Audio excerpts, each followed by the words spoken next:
Store or in Google Play. Roop, we'll see you in 10. For employees of a Troy medical facility back in court today, the company's CEO and other employees facing charges connected to the explosion and fire in a hyperbaric chamber that killed a 5-year-old boy last January. Fox News' Lauren Edwards is live with more on this day in court. Lauren.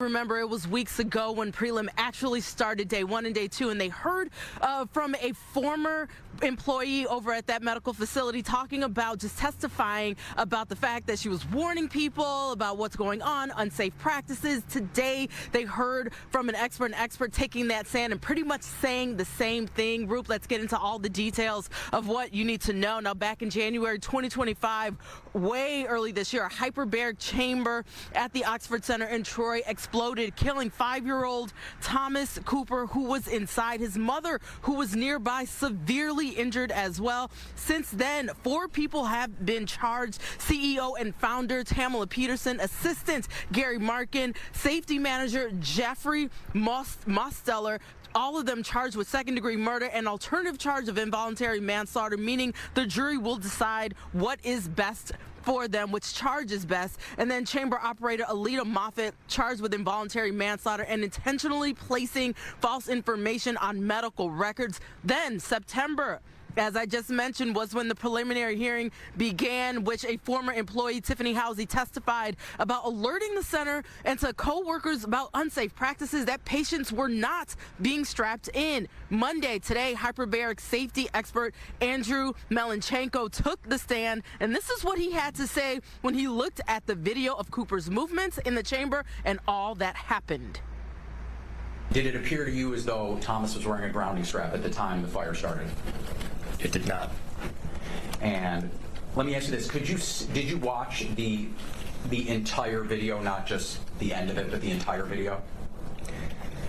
We spent most of the better part of a day with the Troy Police Department and reviewing bits of the video. We did watch the video in its entirety in the morning. As far as there are 2 videos essentially that you're referring to. You're referring to one that shows the operator's panel of chamber number 2, and the second video that we watched, it was an overhead view that faced all 3 chambers.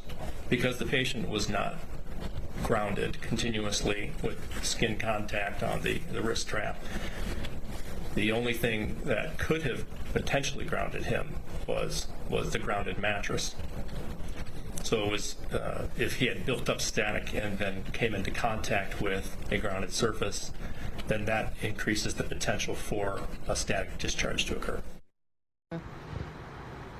Now, I can also tell you that this morning there was a bit of back and forth about pillows that were used, that Melanchenko also tested and sampled and was very concerned about the fact that they were filled with polyester, saying that that is concerning regarding fires as well. And the defendant's attorney saying, you know what, no, that's all irrelevant. But for a complete breakdown of just what happened and just to get the latest updates on this case, you could head to fox2detroit.com. Reporting live for Fox 2 News, Lauren Edwards.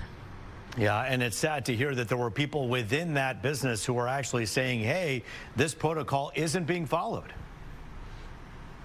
Yeah, absolutely. And he talked about that too, Melanchenko, when he was on the stand, saying that when he heard her testimony and he looked at the data and he looked at his own evidence, he felt the same way.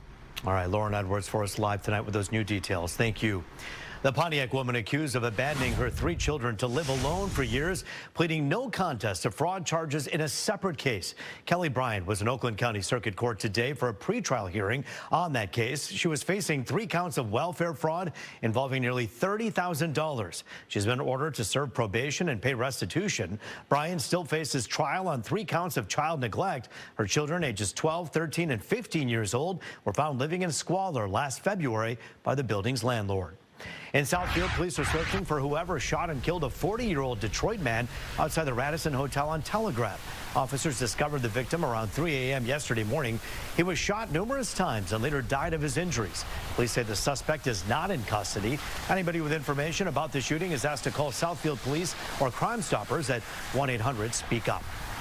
Well, a big announcement today marking an important step to the redevelopment of the old Packard plant in Detroit. The facility that once created luxury vehicles has, as you know, for decades been lingering as an eyesore in the city. Fox News' Ingrid Kelly is live now with what we're learning about the ambitious plan for the future. And Ingrid, this couldn't come soon enough for so many people who have to live by it and pass by it every day. Exactly. I mean, just take a look at it. You know, developers say they want to take this building from this to this. Take a look at the video. This project will be called Packard Park, and it will include affordable housing, the city's first skate park, and recreation areas. And this project will bring hundreds of jobs to the area. They are going to take an historic site and create a destination right here on Grand Boulevard. This 28-acre transformational site represents the kind of inclusive development that our residents deserve.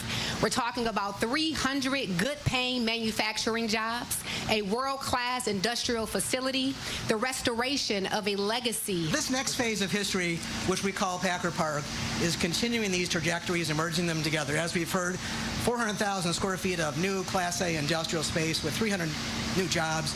This building right behind us is 116,000 square feet, which is going to be completely redeveloped. Hopefully this will attract more neighbors, more neighbor investments, and more people to come back to our neighborhood.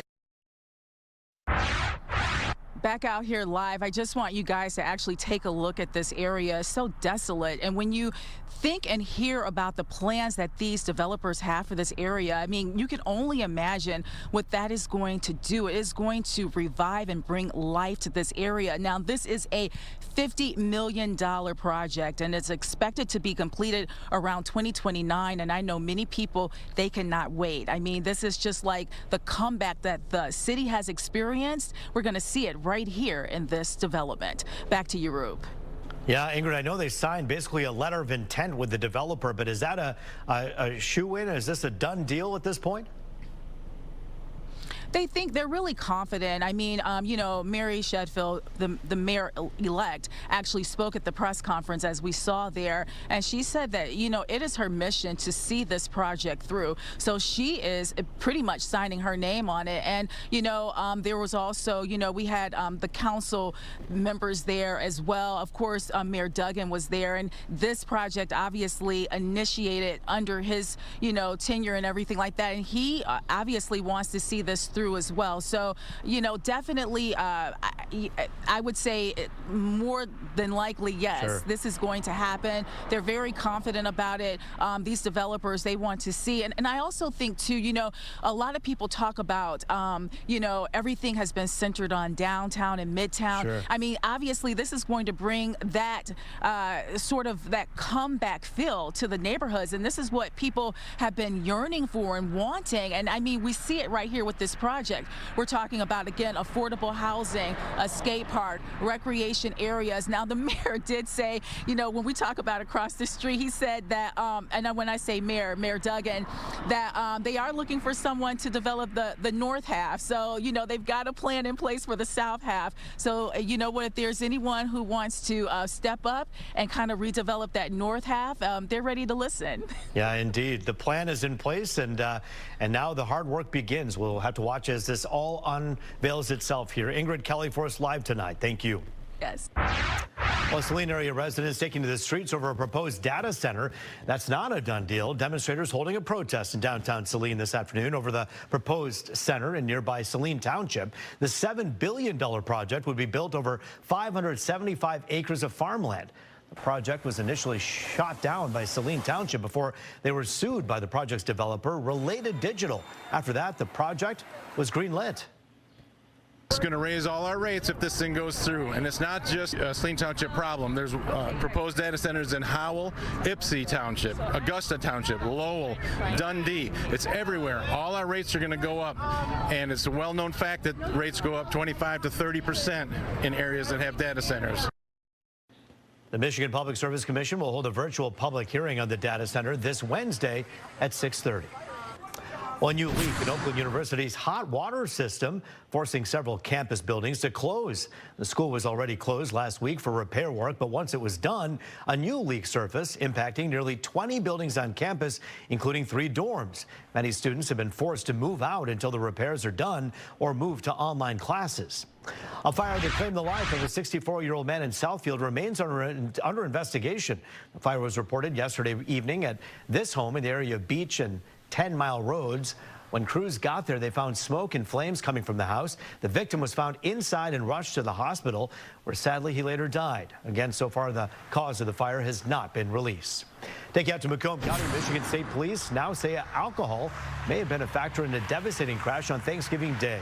Investigators say a man crossed the center line on Van Dyke, crashing into a car driven by an 18-year-old woman. The man's 5-year-old daughter was killed and his 2-year-old son is in critical condition. The 18-year-old who was driving the other car is also in critical condition. Police are awaiting lab results before submitting the case for possible charges. Well, still ahead, the sudden shutdown of the Leland House in Detroit, leaving residents with just days to find another place to live. Fox 2 following the new developments coming up. Also ahead, a possible breakthrough when it comes to type 1 diabetes. The discovery researchers have made in lab tests they say could potentially reverse the disease. And taking a live look inside Amazon's Hazel Park warehouse, it's been a day of online shopping as retailers roll out bargains on this Cyber Monday. We'll have a closer look at that and a record-setting Black Friday. Is that your package on the conveyor belt? We'll take a look coming up. I'm Jessica Dubnak, and we are tracking a gripping and tragic case out of northern Michigan. A very pregnant woman goes missing. Her body is found, but her baby is nowhere to be found. Now, several arrests in the case, including her own family members. We'll unpack it all after the break.